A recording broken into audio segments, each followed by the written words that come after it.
मैं नरेश कुमार क्लासेस में आप सभी का स्वागत करता हूँ। गाइस, हम लोग आज पढ़ रहे हैं क्लास 8 ज्योग्राफी का चैप्टर नंबर 4 एग्रीकल्चर के बारे में। इस चैप्टर की शुरुआत जो है वो एक छोटी सी स्टोरी के साथ हुई है। चलिए इसी के साथ शुरू करते हैं। Gurpreet, Madhav and Tina were walking through the village where they saw a farmer tilling land. The farmer told them that he was growing wheat and had just added manure to the soil to make it more fertile. He told the children that the wheat would fetch a good price in the mandi from where it would be taken to factories to make bread and biscuits from flour. इसमें हम हमसे ये कह रहे हैं कि गुरप्रीत, माधव और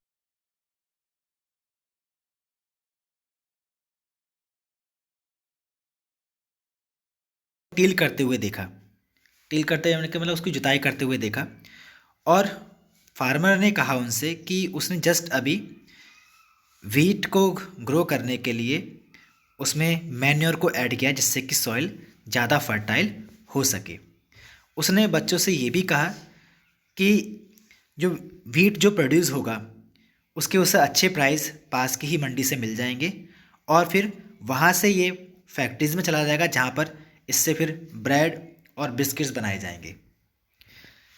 ये जो ट्रांसफॉर्मेशन हुआ है plant to finished product, this transformation from a plant to a finished product involves 3 types of economic activities. These are primary, secondary and tertiary activities.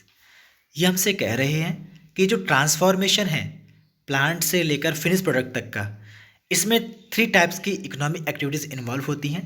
In economic activities को हम प्राइमरी, सेकेंडरी और tertiary activities कहते हैं। Primary activities includes all those connected with extraction and production of natural resources.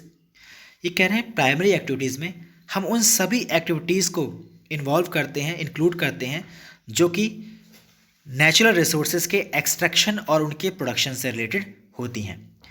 Agriculture, fishing and gathering are good examples of primary activities. जबकि अगर बात करें हम सेकेंडरी एक्टिविटीज़ की, secondary activities are concern with the processing of these resources. Secondary activities जो basically हैं वो जुड़ी होती हैं इन रिसोर्सेज के प्रोसेसिंग के साथ। Manufacturing of steel, baking of bread and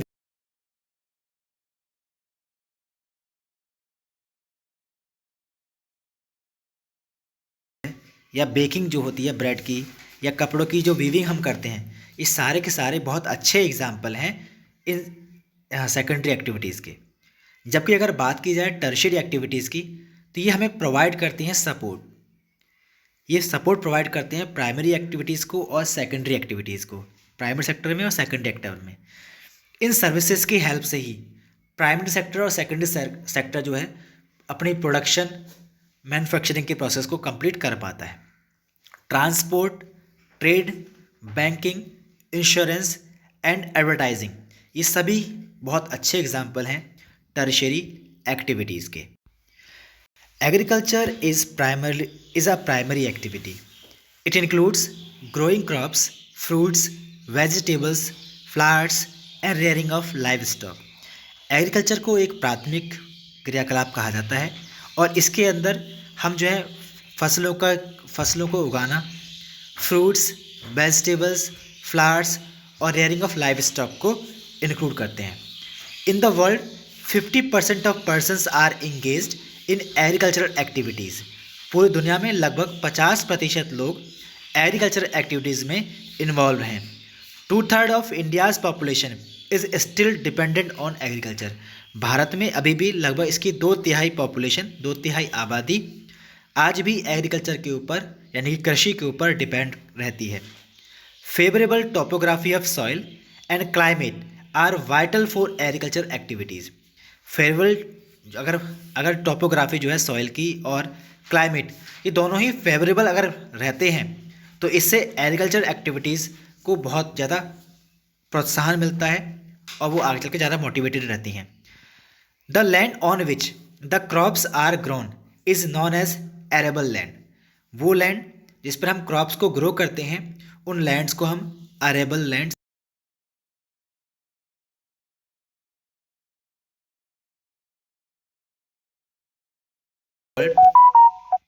In those regions of the world where suitable factors for the growing of crops exist।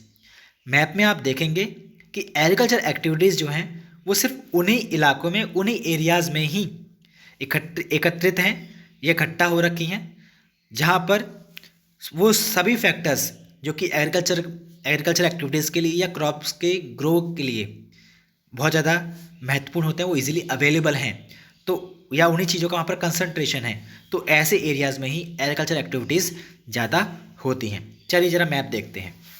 Map में अगर आप ध्यान से देखें तो आपको जो ग्रीन कलर से दिखाई दे रहा है, ये एरेबल लैंड है, जहाँ पर बहुत बड़ी मात्रा में एग्रीकल्चर प्रोडक्शन एक्टिविटीज़ परफॉर्म की जाती हैं। अगर आप ध्यान से देखें तो सबसे पहले अगर आप देखिए वेस्ट में जाकर नॉर्थ अमेरिकन जो एरिया है, उसमें नॉर्थ अमेरिका का जो ईस्टर्न एरिया है, सेंटर में सेंट्रल ईस्टर्न एरिया जो है, उसमें आपको ग्रीन ग्रीन कलर का दिखाई दे रहा होगा। ये एरिया जो है, ये एरिया यहाँ पर दिखा रहा है कि एग्रीकल्चर एक्टिविटीज़ कितनी कंसर्न हैं, यहाँ पर कनेक्टेड हैं। ऐसे ही अगर आप चाहें तो यूरोप का जो एरिया पड़ता है ऊपर देखिए, बिल्कुल सेंटर में यूरोप जो पड़ रहा है आर्कटिक ओशन के पास, वो एरिया। इंडिया देखिए, सर चाइना का कुछ हिस्सा आपको दिखाई देगा, ऑस्ट्रेलिया का दिखाई देगा। इन एरियाज़ में जो ग्रीन कलर में आपको दिखाई दे रहे हैं, ये सारे एरियाज़ एग्रीकल्चर एक्टिविटीज़ को बहुत बड़ी मात्रा में यूज़ करते हैं और इन एरियाज़ में बहुत बड़ी मात्रा में एग्रीकल्चर एक्टिविटीज़ को परफॉर्म भी किया जाता है। फिर उन्होंने हमें एक क्लासिफिकेशन दिया है, कुछ वर्ड्स हैं जिनमें अगर कल्चर को ऐड कर दें तो वो एक डिफरेंट टाइप्स के वर्ड बन जाते हैं, जैसे agriculture, sericulture, pisciculture, viticulture, horticulture. तो ये पांच तरह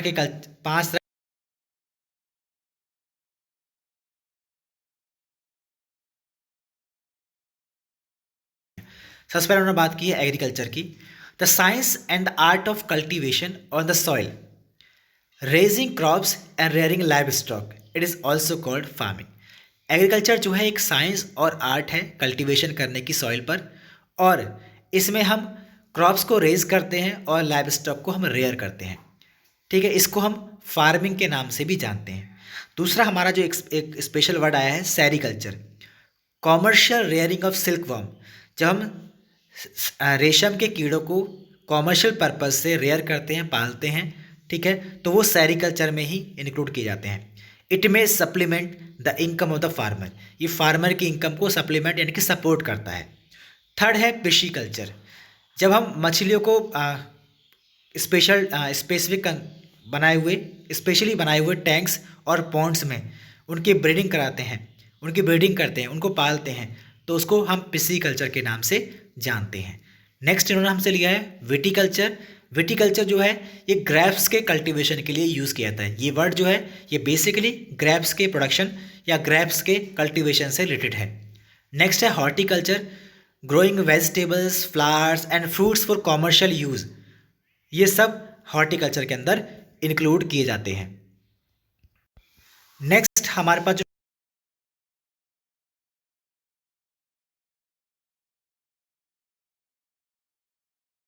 inputs are seeds, fertilizers, machinery and labour.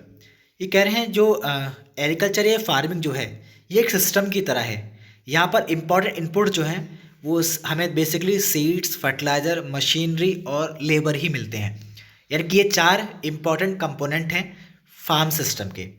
तो देखिए आपको कुछ मैप में डायग्राम में आपको दिखा रखा है फिगर में, अगर आप देखें तो the farm system of an arable land 4.2, इसमें आप देखेंगे आराम से, सबसे ऊपर देखिए इनपुट में आपके पास मशीनरी, सीड्स आपको दिखा रखे हैं, ठीक है, और इसमें सबसे आपको एक पर्सन भी दिखा रखा है जो स्प्रे करता हुआ दिखाई दे रहा है।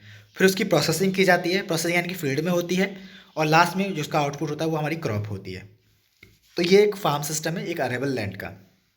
दूसरा उन्होंने दिया फिजिकल इनपुट्स की अगर बात करें, उसमें देखिए अगर आप जो दूसरा डायग्राम हमारा दे रखा है, दूसरा मैप जो है हमारे पास है, दूसरा डायग्राम जो हमारे पास, उसमें फिजिकल और ह्यूमन फार्म इनपुट्स की बात की है। इसमें अगर आप देखें ह्यूमन इनपुट्स जो आपको देखने को मिलेंगे, स्टोरेज, लेबर, मशीनरी, केमिकल्स। और अगर फिजिकल इनपुट्स की अगर बात करें तो वहाँ पर आपके sunshine, rainfall, temperature, soil, slope, ये सब हमारे फिजिकल इनपुट्स हैं। यानी कि हमारे पास इन्होंने यहाँ पर दो तरह के इनपुट्स की बात की है। एक इनपुट्स फिजिकल इनपुट्स हो गए, दूसरे ह्यूमन इनपुट्स हो गए।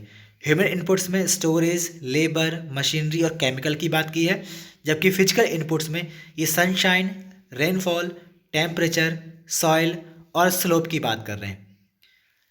सम of the operation involved are ploughing, sowing, irrigation, weeding and harvesting. जब हम फार्मिंग करते हैं तो फार्मिंग में इसमें कुछ स्टेप्स यूज़ किए जाते हैं, जैसे कि सबसे पहले हम प्लगिंग करते हैं,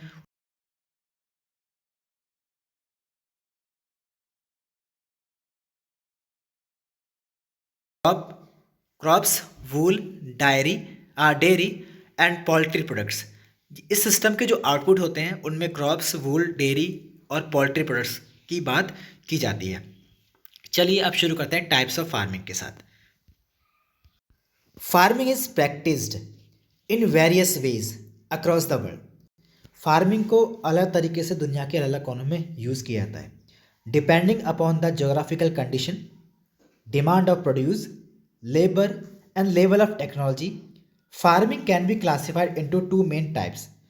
ये कह रही है geographical conditions, demand of produce, labour and level of technology के बेस पर हमने क्या किया है, फार्मिंग को दो टाइप्स में डिवाइड किया है। जो पहला टाइप है वो है सबसिस्टेंस फार्मिंग और दूसरा है कॉमर्शियल फार्मिंग। तो हम शुरुआत कर रहे हैं सबसिस्टेंस फार्मिंग की। This types of farming is practised to meet the needs of the farmers family. Subsistence farming जो है ये ऐसा टाइप ऑफ फार्मिंग है जिसको बेसिकली प्रैक्टिस जो किया जाता है फार्मर की जो फैमिली है उसकी नीड्स को पूरा करने के लिए। Traditionally low levels of technology and household labours are used to produce on small output. अगर हम परंपरागत तरीके से अगर बात करें तो इसमें लो लेवल ऑफ टेक्नोलॉजी को यूज़ किया जाता है और हाउस होल्ड लेबर को यूज़ किया जाता है स्मॉल आउटपुट को प्रोड्यूस करने के लिए। Subsistence farming can be further classified in as intensive subsistence and primitive subsistence farming. बाद में सबसिस्टेंस फार्मिंग को दो अदर पार्ट्स में